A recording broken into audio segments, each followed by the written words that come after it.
আসসালামু আলাইকুম।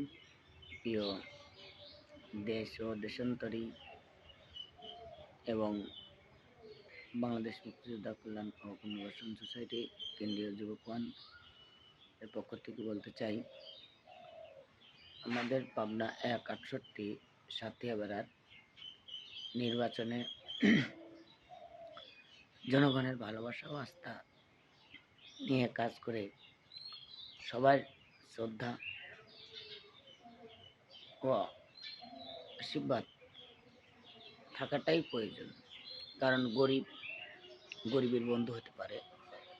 যারা আপনারা যাদেরকে সবসময় দেখেনি নাই, কিছু শোনেন নাই, দুঃখ কষ্ট ভাগ করে নেওয়ার মতো তারা কোনো কাজেই লাগে না।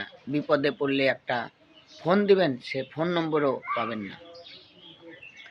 আমি আব্দুল হালিম আপনাদেরকে ফোন নম্বর দিয়েছি, জনগণের উপর বিশ্বাস রাখার মতো কাজ করে দেখাচ্ছি এবং সবসময় পাশে আছি, থাকবো।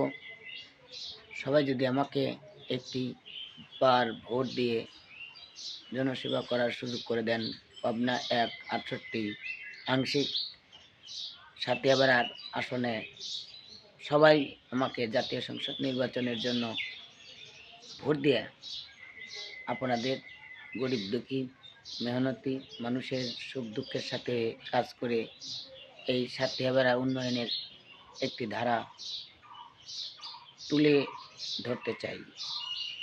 সবাই আমার জন্য দোয়া করবেন, সাহায্য করবেন। যেভাবে আমরা এগিয়ে নিতে পারবো সেটি আমাদের সঠিক সিদ্ধান্ত হবে। জনগণই একমাত্র একটি সঠিক পথের লক্ষ্য দেখাতে পারে। আমি সেই লক্ষ্যের আশায় আছি। আসসালামু আলাইকুম। প্রিয় সাতিয়াবেড়াবাসী এবং অন্য দেশবাসীর প্রতি আমার ভালোবাসা। বাংলাদেশের ৬৪ জেলায় আমাদের প্রার্থী থাকবে শাপলা মার্কা। এই শাপলা মার্কা দলকে আপনারা সবাই আমন্ত্রিত এবং গ্রহণ করুন। আসসালামু আলাইকুম।